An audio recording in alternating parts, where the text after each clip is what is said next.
título da semana toda é a verdadeira riqueza. Eu não sei você, mas eu estou cansado de ser pobre, porque todo dia eu sou pobre, é uma coisa que se repete na minha vida. Eu não vejo a hora, sabe do quê? Eu não vejo a hora de pisar na rua de ouro. Quem vai pisar nessa rua de ouro, diga amém. Eu não vejo a hora de ver os brilhantes, as joias preciosas, os negócios brilhosos lá no céu e poder andar no meio daquilo tudo como herdeiro. Já pensou que a gente vai ser herdeiro no céu, irmãos? Aqui na terra eu só fui herdeiro de dívida, mas lá no céu eu vou ser herdeiro. Sabe por que a gente vai construir casa no céu? A gente vai construir, vai ser por hobby, cada um vai fazer a sua, não vai ter pedreiro no céu. Sabe por que a gente vai plantar a nossa vinha lá no céu? Por hobby, cada um vai plantar a sua, não vai ter agricultor lá no céu. E imagina as frutas que nós vamos comer naquele lugar, né, irmãos?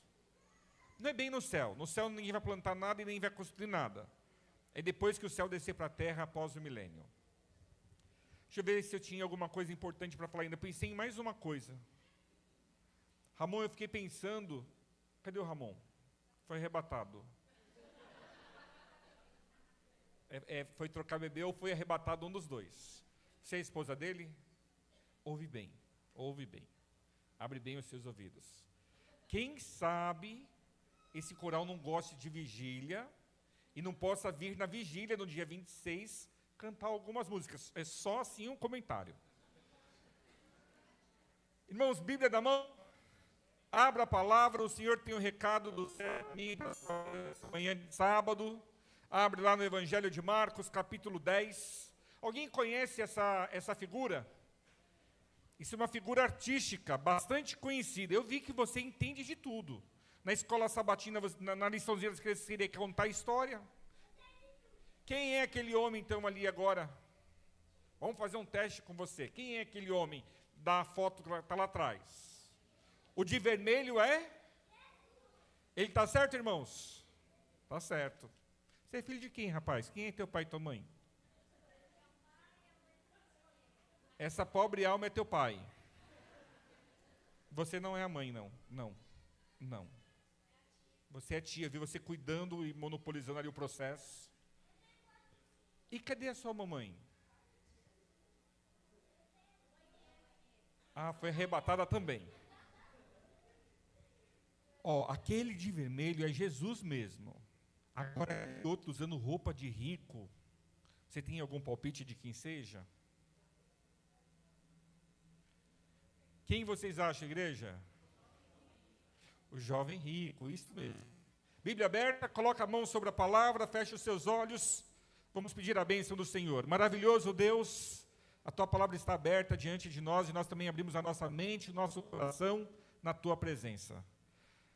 Por favor, Senhor, fala conosco nessa manhã, impressiona a nossa mente, o nosso coração. Pedimos por Jesus. Amém. Queridos, antes de fazer a leitura bíblica, todo ser humano já nasce com um vazio existencial. Nós temos no nosso interior um buraco que é exatamente do tamanho de Deus. O único que pode preencher o nosso vazio existencial é Deus. Mas as pessoas não sabem disso. E eu sei que estou falando para pessoas aqui que já tentaram, no passado, preencher esse vazio com coisas. Que tipo de coisa as pessoas usam para tentar preencher o seu vazio existencial?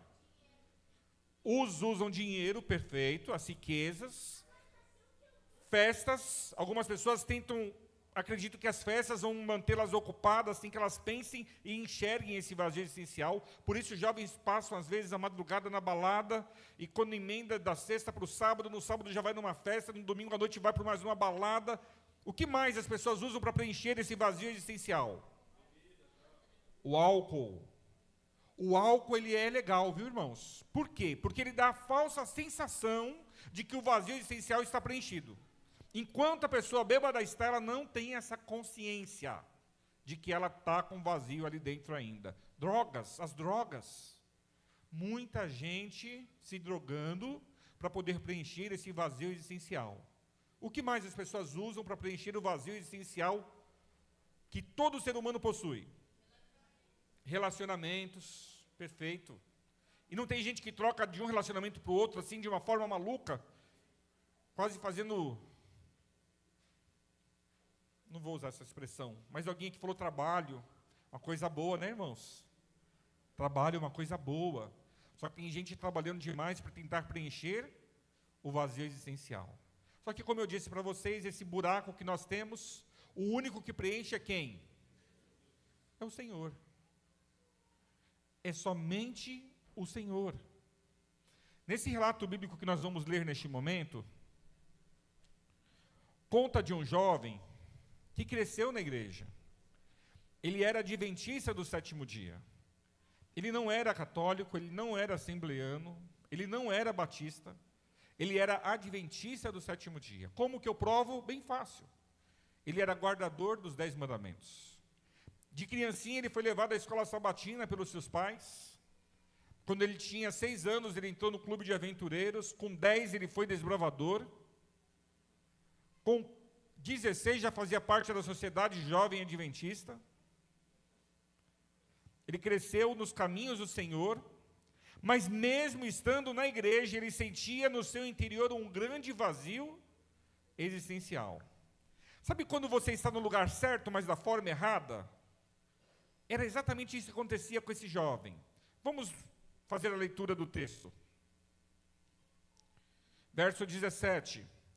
E pondo-se Jesus a caminho, correu um homem ao seu encontro e, ajoelhando-se, perguntou-lhe: Bom mestre, que farei para herdar a vida eterna? Respondeu-lhe Jesus: Por que me chamas bom? Ninguém é bom senão um que é Deus. Sabes os mandamentos: não matarás, não adulterarás, não furtarás, não dirás falso testemunho, não defraudarás ninguém, honra teu pai e tua mãe. Então ele respondeu: Mestre, tudo isso tenho observado desde a minha juventude. E Jesus fitando, Jesus olhando para ele, é o trecho mais bonito desse relato bíblico. E Jesus fitando, fez o que com ele? O amou e disse: Só uma coisa te falta. Vai, vende tudo o que tens, dá aos pobres, e terás um tesouro no céu. Então vem e segue-me. Verso 22 é o verso mais triste. Ele, porém, contrariado com esta palavra, retirou-se triste. Por que ele retirou-se triste? Porque ele era dono de muitas propriedades. Ah, queridos, gente na igreja com vazio existencial do tamanho de Deus, que não sabem que só o Senhor pode preencher esse vazio. Homens, mulheres, crianças, idosos, pessoas com posses, pessoas sem posses, pessoas estudadas, pessoas sem estudo, pessoas que trabalham no serviço braçal, pessoas que trabalham no serviço altamente intelectual, possuem dentro do seu interior um vazio existencial que só pode ser preenchido por Deus. Mas elas estão insistindo, tentando preencher esse vazio com coisas, com pessoas, com lugares, com N situações, acreditando que um dia elas vão ser verdadeiramente felizes. Ah, esse jovem, ele era obediente. Ele fazia toda a vontade do Senhor. Mas, infelizmente, ele ainda não conhecia o Senhor. E sabe o que estava no centro da sua vida, no centro da sua existência? Seu dinheiro. Eu pergunto, todo mundo com quem Jesus se encontrou, ele disse: pegue seus bens, venda aos pobres e depois me siga? Por que Jesus pediu isso apenas para esse pobre homem? Pastor, ele não é pobre, ele é rico. Por quê?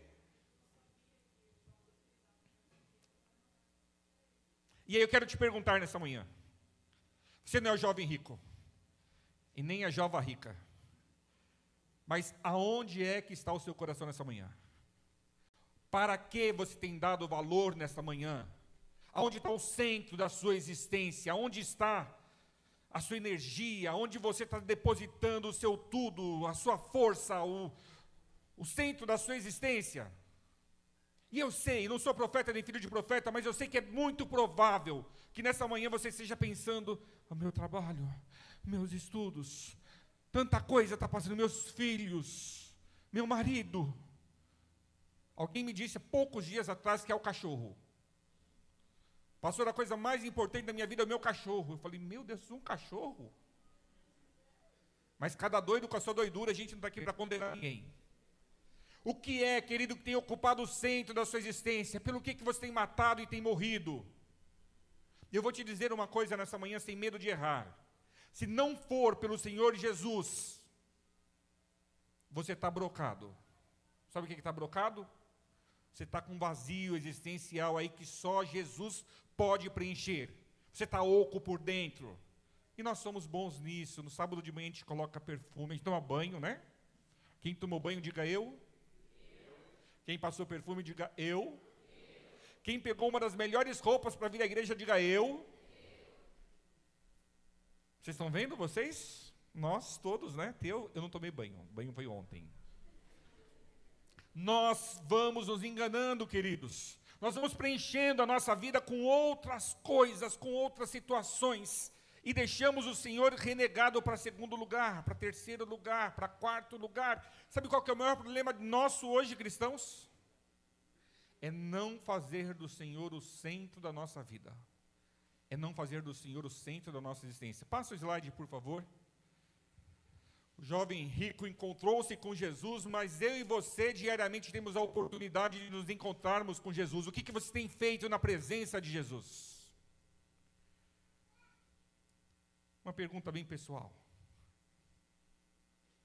Essa não é para você nem balbuciar com os lábios, hein? É só para você pensar no seu íntimo. Verdadeiramente, você conhece o Senhor Jesus? Verdadeiramente, você se entregou ao Senhor Jesus? Verdadeiramente, Ele é o centro da sua existência? Pensa nisso por um instante. Próximo slide, por favor.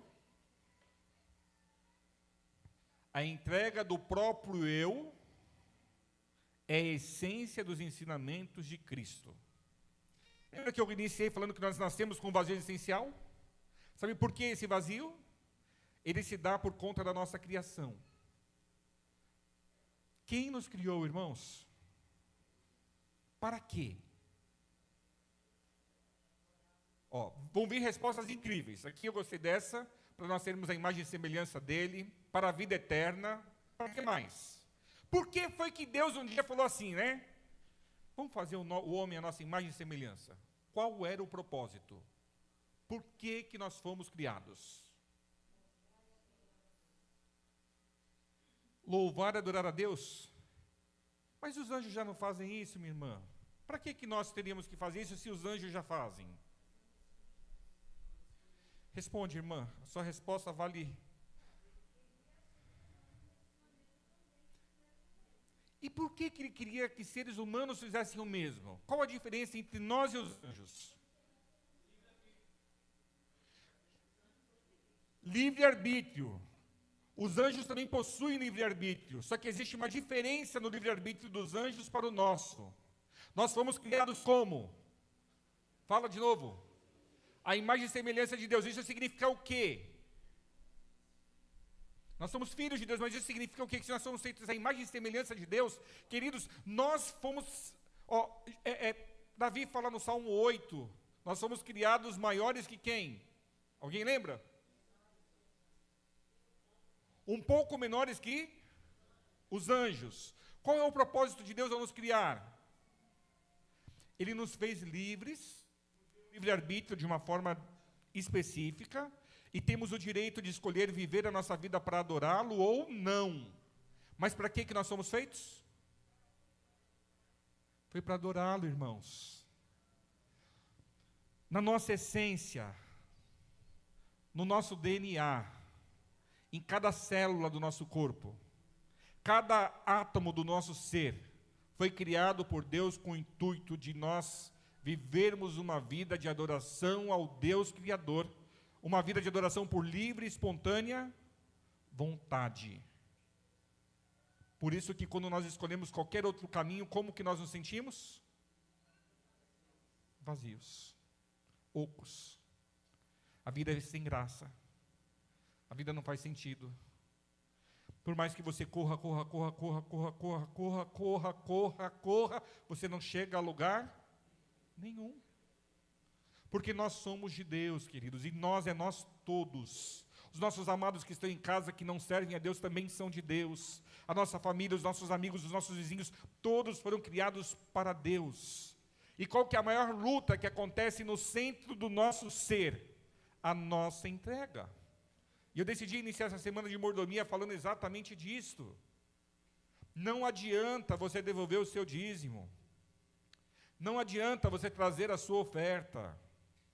Não adianta você guardar o seu sábado. Não adianta você reconhecer que o seu corpo é o templo do Espírito Santo. E por esse motivo você não colocar coisa imunda dos seus lábios para dentro. Nada disso tem valor se você não entregar ao Senhor todo o seu ser. O dízimo não é suficiente, o sábado não é suficiente. Cuidado com o templo não é suficiente. O Senhor quer você por inteiro. O Senhor quer você por completo. O Senhor quer cada partícula do seu ser. Ele quer te reivindicar como filho, como filha. E o que você quer? E o que eu quero? O que nós queremos? Ah, pastor, nós queremos tantas coisas. Não é verdade? Nós queremos tantas coisas. E nós não estamos colocando o querer de Deus como prioridade nas nossas vidas. Próximo slide, por favor. Existem tantos que professam ser seguidores de Jesus Cristo, jamais tendo morrido para o próprio eu. Nunca caíram sobre a rocha, ficando em pedaços. Até que isso se dê, viverão para si mesmos. E se morrerem como estão, será para sempre demasiado tarde para endireitarem os seus erros. Queridos, tem muita gente boa entre nós, que ainda não entendeu que precisa se entregar por completo, que ainda não entendeu que precisa se despedaçar sobre a rocha, que ainda não entendeu que precisa morrer para Cristo. Eu acho que foi Martinho Lutero quem disse: no dia do meu batismo, algo mais ou menos assim, no dia do meu batismo, eu fui sepultado com Cristo, mas o que eu não sabia é que o velho homem ia de dentro do tanque junto comigo. Não é triste e não é verdade? Essa é a luta nossa de cada dia. Esse é o centro da mordomia cristã. Se você não for de Jesus, não adianta você fazer o resto, porque se você fizer o resto, não vai ser para sempre, não vai ser por completo, porque você não se entregou a Ele de forma plena. Próximo slide, por favor. Tantos que professam o nome de Cristo, não possuem consagração nem santificação. Foram batizados, mas foram enterrados vivos. O eu não morreu a ponto de o eu não morreu, e portanto, não ressuscitaram para a novidade de vida em Cristo. Esse velho homem tem que morrer, irmãos. Essa velha mulher tem que ser sepultada. Nós precisamos de uma nova vida em Cristo. Nós precisamos de uma entrega real, completa e genuína. Próximo slide. A luta contra o próprio eu é a maior batalha que já foi travada. A renúncia do nosso eu, sujeitando tudo à vontade de Deus, requer luta. Mas a alma tem de submeter-se a Deus antes que possa ser renovada em santidade. Deixa eu dizer uma coisa para vocês, queridos. A santidade não é uma obra do esforço humano. A santidade é o poder de Deus, Ele operando em nós. Mas Ele só vai operar em nós quando a nossa entrega a Ele for completa. Todos os que entrarem pelos portões de pérola da cidade de Deus, entrarão lá como vencedores. E sua maior vitória terá sido sobre o quê? Quem é o nosso pior inimigo, irmãos? A gente às vezes acredita que o nosso maior inimigo é Satanás, né? Os demônios. Não é, queridos. O maior vilão, como diz a música, sou eu. Hoje eu quero fazer um convite a você. Eu quero te convidar a aprisionar esse vilão. A pedir pelo poder de Deus para que Ele mate a sua velha natureza. A pedir a misericórdia e a bondade de Deus para que nós possamos nos tornar novas criaturas. Eu quero terminar já o sermão, porque o tempo já estava adiantado, e eu prometi que seria um sermão bem curtinho. O jovem rico sai da presença de Jesus, mesmo tendo sido amado por Jesus. Ele achou que não dava conta. O que nós faremos diante do convite de Jesus de ser o tudo em nossas vidas, de ser o centro da nossa existência? Um outro exemplo de homem que esteve na presença de Jesus, mas teve uma postura totalmente diferente, foi Paulo. Próximo slide. Próximo slide, não vai dar tempo de contar essa ilustração, vocês conhecem essa ilustração, passa o próximo.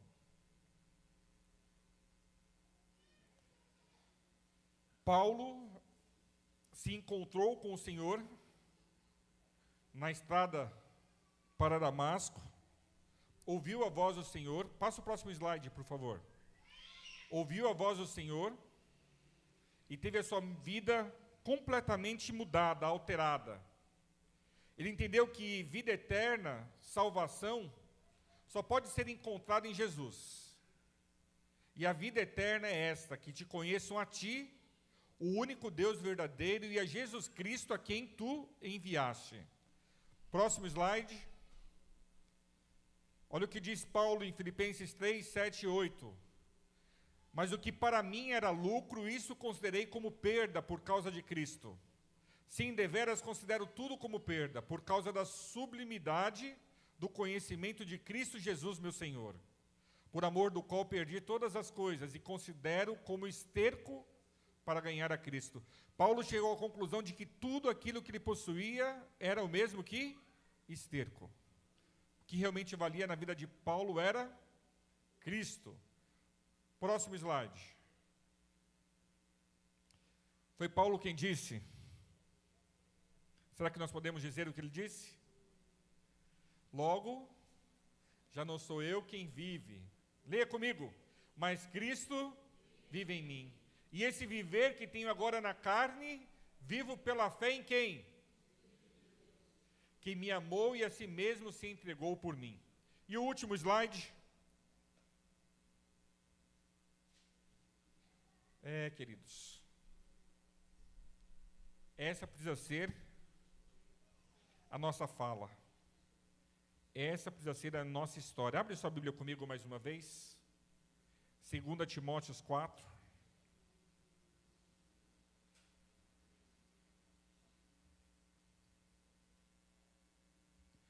2 Timóteo, capítulo 4.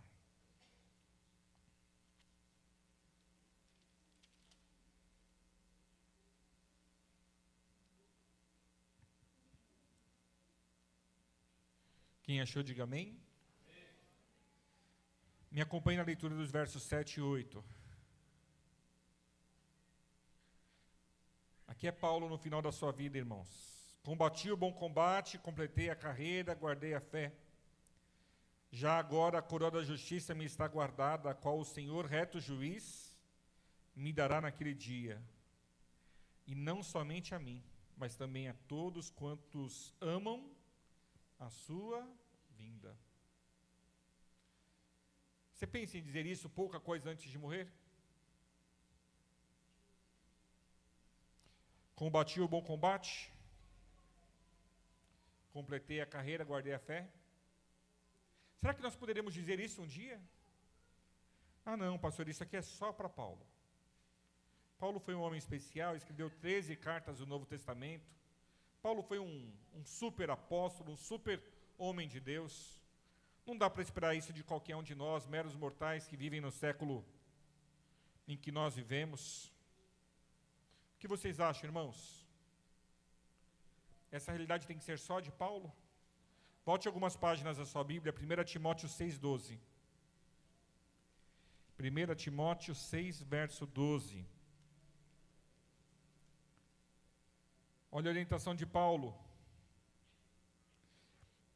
6,12. Combate o bom combate da fé. Toma posse da vida eterna, para a qual também foste chamado, e de que fizeste a boa confissão perante muitas testemunhas. Irmãos, não vai demorar. E aquele que prometeu que viria, virá. Quando ele vier, ele vem para buscar todos aqueles que a ele se entregaram de forma verdadeira e de forma completa. Sabe qual é o meu desejo neste momento? Eu quero estar nesse grupo. E com sinceridade, posso dizer uma coisa para vocês? A minha entrega ainda não é completa. É uma luta constante. É uma luta constante. E eu quero convidá-lo a continuar essa luta até que ele volte para buscar a mim e a você. Que nada nem ninguém nos separe do amor de Cristo, do amor de Deus em Cristo Jesus. Nós vamos ouvir a última música que o coral vai cantar agora. Enquanto o coral vai se posicionando, deixa eu te dizer o seguinte. Muito em breve, quando o Senhor voltar, você terá a oportunidade de receber a coroa da vitória sobre a fronte, subir com Ele e reinar com Ele para todo sempre. Ou você terá a oportunidade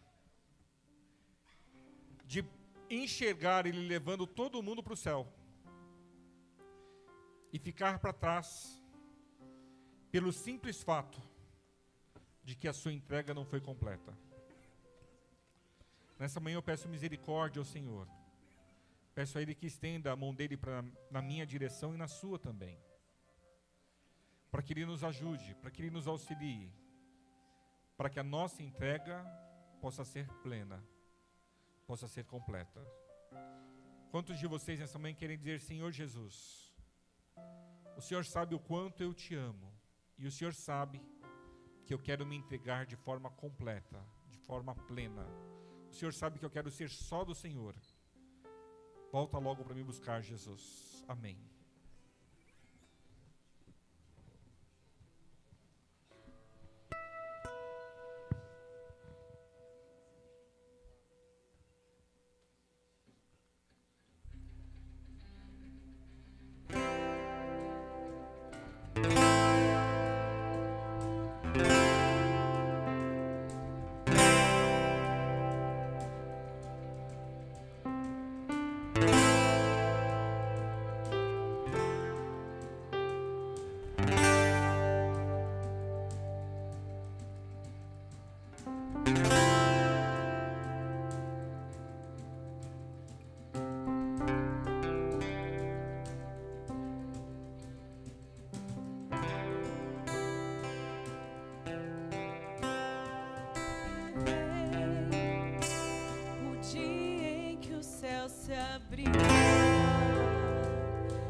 Ele vem.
Aleluia.